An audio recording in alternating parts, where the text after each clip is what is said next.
नमस्कार दोस्तों, आप देख रहे हैं मिकलवाणी हलचल। भारत में आने का मेरा उद्देश्य यही था कि मैं अपनी संस्कृति को जानूँ, अपने पूर्वजों को अपनी संस्कृति की ओर लौटूँ, क्योंकि पाश्चात्य संस्कृति में मैं कहीं न कहीं खुश नहीं था। संस्कृति की तरफ मेरा यूट्यूब से और कहीं अलग-अलग संस्थाओं से, इस्कॉन हो गया, आर्य समाज हो गया, इन संस्थाओं से मेरा भारत संस्कृति की ओर रुझान रहा और इन्हीं की वजह से मैं वापस आ पाया अपनी भारत संस्कृति की ओर। I can speak a very good English in American accent as well and Canadian accent, but at the same time मैं हिंदी भी उतनी ही अच्छी बोल सकता हूँ, क्योंकि मेरे वहाँ पे नहीं सीखा। यहाँ पे इन 4 सालों में मैंने संस्कृत का भी ज्ञान गुरुकुल से लेना स्टार्ट किया और हिंदी भी यहीं पे ज़्यादा मेरी अच्छे से हुई। नहीं तो मेरा जीवन काफ़ी अलग था, मैं हिप्पी कल्चर अपनाया था और मेरी काफ़ी गर्लफ्रेंड्स भी रही और नॉनवेज भी जीवन में खाया। वो सब जो एक हिप्पी कल्चर में करते हैं, जो वेस्टर्न कल्चर में होता है, वो सब मैंने किया है, लेकिन अब मैं वो सब चीज़ें से दूर आ चुका हूँ। और मेरा ये सपना है कि हर कोई भारत संस्कृति को अपनाए और भारत की संस्कृति के बिना उसके जीवन का सहार नहीं है। नमस्कार, मिकलवाणी हलचल में आप सभी का स्वागत है। हम आज यहाँ पर आए हुए हैं, यह है जलेरी घाट और इसके समीप ही है काशी विश्वनाथ वैदिक गुरुकुल, जहाँ पर पिछले एक सप्ताह से व्यक्तित्व विकास का शिविर लगा हुआ है, जहाँ छोटे छोटे बच्चों को भारतीय संस्कृति और हिंदुत्व की शिक्षा दीक्षा दी जा रही है। उन्हें कैसे रहना चाहिए, परिवार में कैसा व्यवहार करना चाहिए, इस तरह के आचार्यों द्वारा शिक्षा दी जा रही है। ज्ञात हो कि यह गुरुकुल जो है वह हरियाणा का प्रसिद्ध गुरुकुल कालवा गुरुकुल की एक शाखा है। और हम जब यहाँ पर आए तो हमारी मुलाकात एक ऐसे व्यक्तित्व से हुई जिसे शब्दों में बयां कर पाना फिलहाल संभव नहीं है। आप देख पा रहे हैं, आप हैं रंजीत जी। इनका जो गेटअप देख रहे हैं आप, प्रथम दृष्टया इसको देखकर ही बहुत आत्मिक सुख की अनुभूति होती है। भिन्न भिन्न संस्कृति और सब संस्कृति अपने आप में एक महत्व रखती हैं। ये जो राजस्थानी संस्कृति का परिवेश इनको देखा तो वैसे ही हमारा मन प्रफुल्लित हो गया और इच्छा हुई इनसे बात करने की। तो आइए बात करते हैं। रंजीत जी नमस्कार। नमस्ते जी। रंजीत जी, ये जो गेटअप है इसके बारे में थोड़ा सा बताइए। ये राजस्थान का पारंपरिक वेशभूषा है और इसे राजस्थान में सभी लोग पहनते हैं, लेकिन राजस्थान में भी कई अलग अलग तरह की वेशभूषा होती है। जो मुख्य वेशभूषा है जो मैंने पहनी हुई है, इसको आंगड़ियों बोलते हैं, धोती है, गमछा है और एक कड़ा है, कड़ा बोलते हैं इसको। और ये पगड़ी है जो राजस्थान की मतलब रिस्पेक्ट है, वहाँ की सबसे ज़्यादा महत्वपूर्ण चीज़ें होती है। पूरे भारत में पगड़ी वैसे तो बांधी जाती है, हर ज़िले में हर प्रांत में अपनी अपनी पगड़ियाँ थी, लेकिन राजस्थान में मुख्यतः इस तरह की पगड़ी बांधी जाती है। जी। ये इसे स्वयं आपने बनाया है? हाँ जी, ये स्वयं मैंने अपने आप से बांधा है। मैं कम से कम 12 से 15 तरह की पगड़ियाँ बांधना जानता हूँ, जिसमें गुजरात की, राजस्थान, हरियाणा, पंजाब की तरह पगड़ियाँ बांधना जानता हूँ और अभी मुख्य और मैं पगड़ियाँ बांधना सीख रहा हूँ, क्योंकि हमारे भारतवर्ष में ही ऐसी व्यवस्था थी कि हर तरह की पगड़ी, हर वर्ण व्यवस्था और हर राज्य की अपनी पगड़ी थी। तो मैं अभी अभी भारत आया हूँ और भारत में आकर मैं पगड़ियों सीख रहा हूँ अलग अलग तरह की। यहाँ आने का कैसे स्वप्न हुआ आपका? मैं अपने थोड़ा जीवन परिचय इसमें देना चाहूँगा कि मेरी जो मुख्यतः एजुकेशन है वो स्कॉटलैंड में हुई है और दुबई में हुई है। इंजीनियरिंग मैंने दुबई से किया, उसके बाद मैंने एमएससी जो है स्कॉटलैंड से किया। फिर मैं भारत की तरफ मेरा रुझान काफ़ी रहा शुरू से और मुझे मौका मिल गया भारत आने के लिए। और भारत में आने का मेरा उद्देश्य यही था कि मैं अपनी संस्कृति को जानूँ, अपने पूर्वजों को अपनी संस्कृति की ओर लौटूँ, क्योंकि पाश्चात्य संस्कृति में मैं कहीं ना कहीं खुश नहीं था। पैसे का वैभव था, सब कुछ था, लेकिन आत्मिक शांति नहीं थी मेरे पास वहाँ पर, इसलिए मैं वापस भारत आ गया। अभी कितना समय हुआ भारत में आए? मुझे 3 से साढ़े 3 4 वर्ष जितने लगभग होने आए हैं और अभी फ़िलहाल मैं गुजरात में रहता हूँ और इंदौर में मेरे रूट्स हैं, राजस्थान से भी मेरे रूट्स हैं एंसेस्टर्स के। मतलब आप जैसे कि आपने बताया कि शिक्षा दीक्षा आपकी विदेश में हुई है, तो क्या बचपन से विदेश में थे? हाँ जी, मैं कई वर्षों तक बचपन से रहा विदेश में, आता जाता रहता था भारत, लेकिन संस्कृति से जुड़ नहीं पाया। लेकिन जब कोरोना काल आया उसके पहले से संस्कृति की तरफ मेरा यूट्यूब से और कहीं अलग अलग संस्थाओं से, इस्कॉन हो गया, आर्य समाज हो गया, इन संस्थाओं से मेरा भारत संस्कृति की ओर रुझान रहा और इन्हीं की वजह से मैं वापस आ पाया अपनी भारत संस्कृति की ओर। जब विदेशों में पढ़ते थे आप, वहाँ पर रहते थे, क्या दिनचर्या रहती थी उस समय की? वो दिनचर्या को तो दिनचर्या मत कहिए आप, क्योंकि वो एक डोंकी की तरह लाइफ स्टाइल होती है, जिसमें हम सुबह से लेकर शाम तक घर पे तो हम सिर्फ विज़िट करते हैं। वो विज़िटिंग बोलते हैं ना कि मैं इस चीज़ पे विज़िट करता हूँ। घर पे तो विज़िट करते थे, बाकी टाइम तो हम बाहर ही रहते थे, काम पे रहते थे या स्कूल में रहते थे। खाना पीना भी बाहर, पूरा दिन मैदे की चीज़ें खाना, नॉनवेज खाना, ये सब हमारी संस्कृति नहीं है, लेकिन ये सब मैं पूरा भारत का अलग विपरीत संस्कृति में मैं रहा हूँ।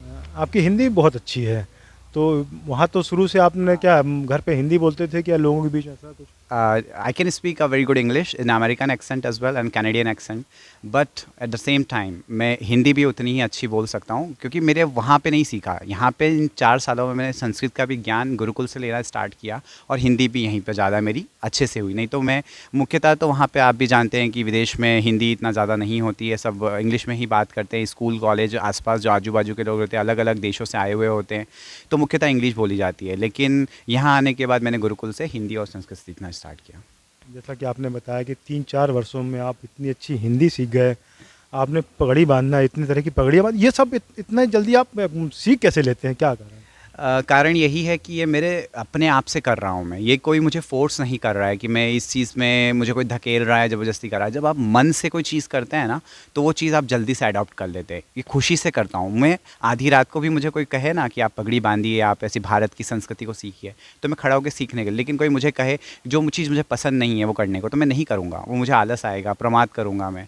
लेकिन इन चीज़ों में मैं नहीं करता क्योंकि मैं अपनी खुशी से कर रहा हूँ ये सब चीज़ें। जैसा कि आपने बताया कि बेसिक आप राजस्थान के रहने वाले हैं, थोड़ा सा बताइए ना आप अपने परिवार के बारे में या फिर अपने समाज के बारे में। राजपूताना क्या, क्षत्रिय क्या बोलना? मैं एक क्षत्रिय परिवार से बिलोंग करता हूँ, और पर ये जो बातें हैं ये सब मुझे बाद में पता चली।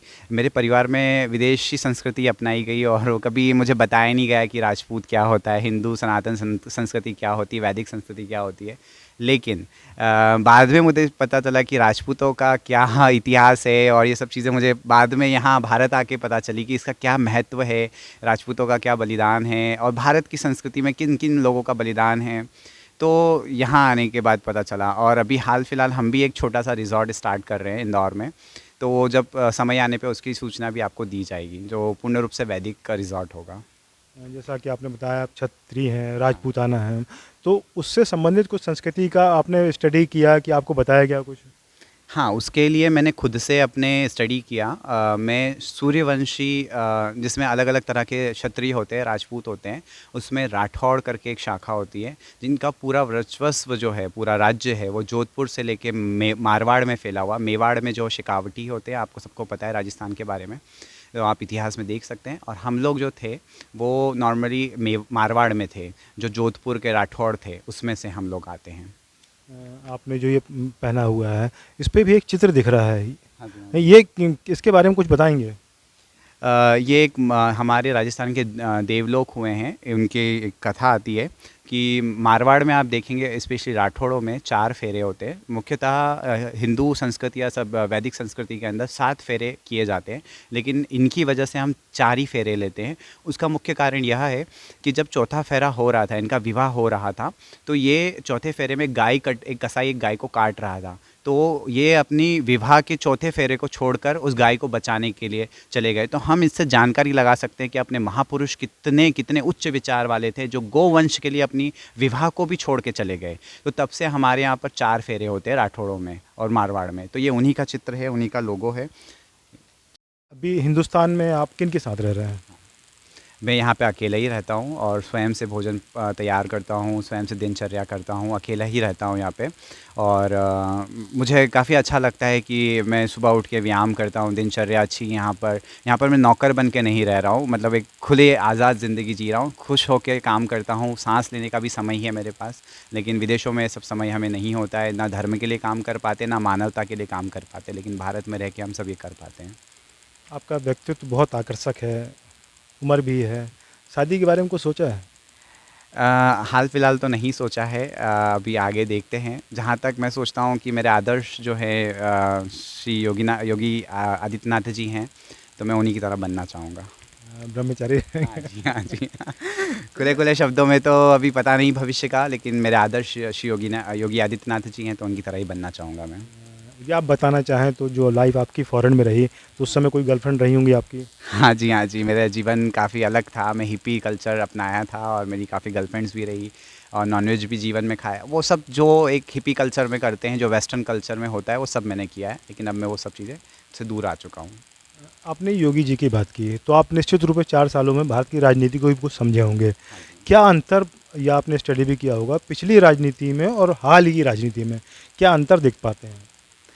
पिछले कई सालों में मैंने जो 4 सालों में राजनीति को ऑब्ज़र्व किया है, तो मैं यही समझ रहा हूँ कि काफ़ी चेंजेस आए हैं भारत देश में, काफ़ी विकास भी हुआ है। मैं पहले भी भारत आता था, ऐसा नहीं है, मैं पहले भी कई बार भारत आता था, तो मैं ये जो बदलाव मैंने यहाँ देखे हैं ये काफ़ी अलग है। धर्म के प्रति लोगों को, संस्कृति के प्रति ये जो जागरूक हुए हैं, लेकिन अभी उस फास्टर वे में नहीं हुए हैं जिस तरह से होना चाहिए। और भी मैं लोगों से अनुरोध करूँगा आपके चैनल के माध्यम से कि वो संस्कृति और धर्म की तरफ ज़्यादा लौटे। तो जहाँ धर्म और संस्कृति होगी वहीं देश का विकास होगा। आप स्कॉटलैंड में रहे हैं, दुबई में रहे हैं, वहाँ के लोग भारत को किस दृष्टि से समझते हैं? वो भारत को एक कल्चर्ड और एक मतलब एक हाई प्रोफाइल और एक सभ्य संस्कृति की ओर समझते हैं, तो हमें भी वैसा ही प्रेजेंट करना चाहिए। वो उसी को उस नज़र से देखते हैं। वो यहाँ के कपड़े, पहनावे, यहाँ का भोजन उनको बहुत पसंद होता है विदेशों में। तो हमें भी हम जो सोचते हैं कि हाँ, हम विदेशों की तरह बने, लेकिन विदेश के लोग हम कई बार पिक्चरों में देखते हैं, वीडियोज़ आते हैं यूट्यूब पे, तो हम देखते हैं कि वो लोग साड़ी पहन रहे हैं, तिलक लगाते हैं बहुत सारे लोग, और ऐसे से वो इंडियन करीज़ बनाते हैं, चपाती बनाना सीखते हैं।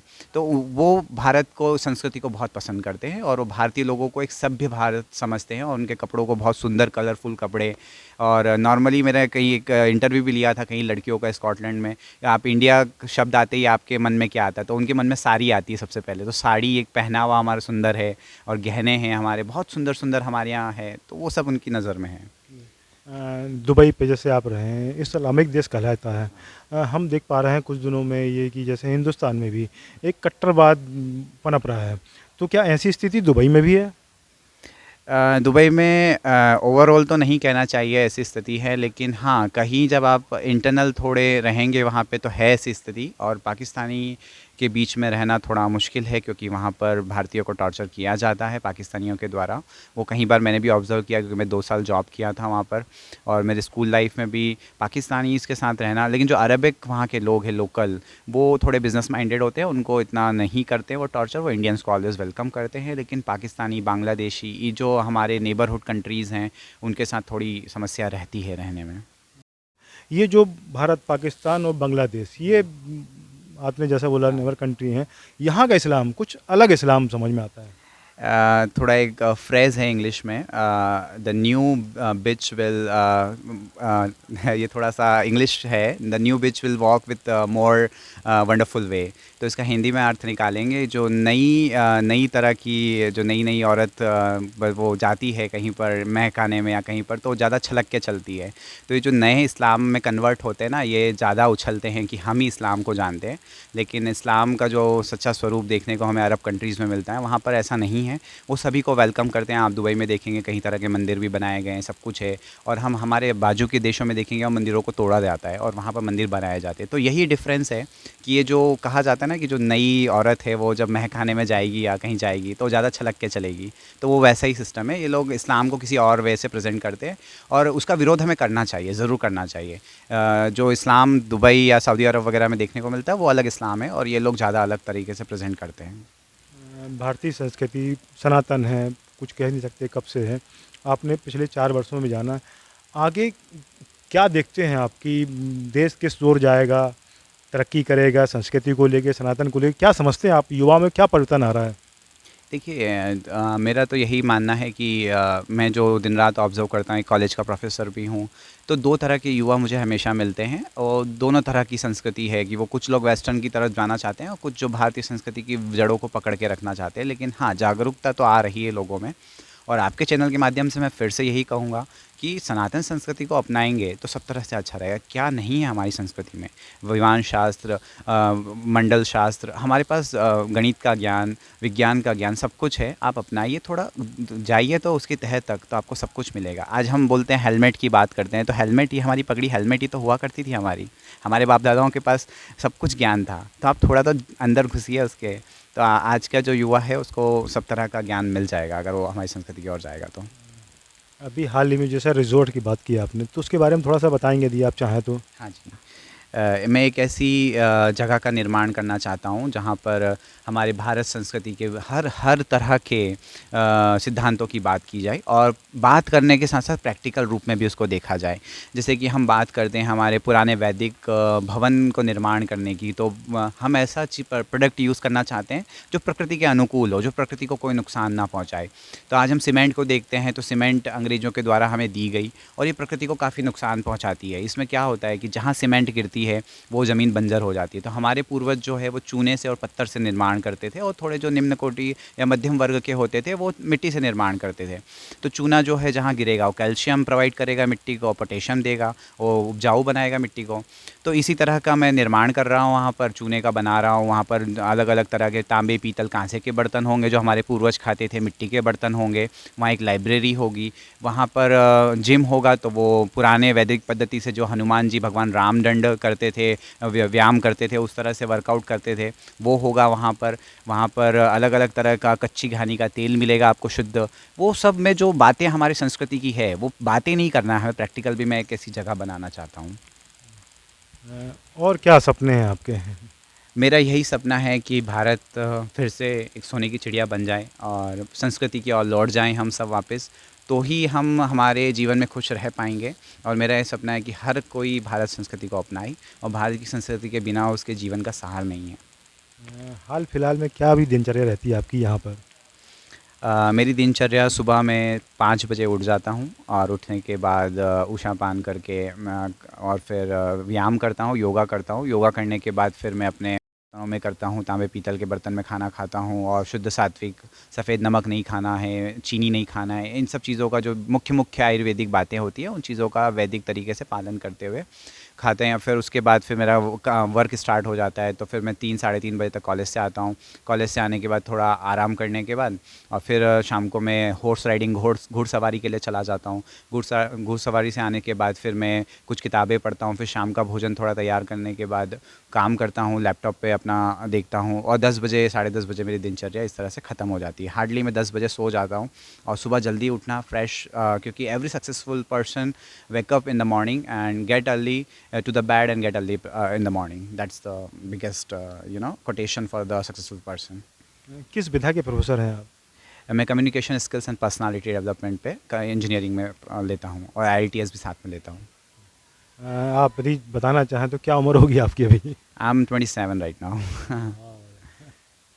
चलिए, आपने हमसे बात की। आपके मन में और कोई बात रह गई हो हमारे चैनल के माध्यम से, किसी से कुछ कहना चाहें तो कह सकते हैं। आप ये जो आपके चैनल के माध्यम से ये जो संदेश युवा तक पहुंचा रहे हैं, इसके लिए आपको मैं बहुत बहुत धन्यवाद कहना चाहूँगा।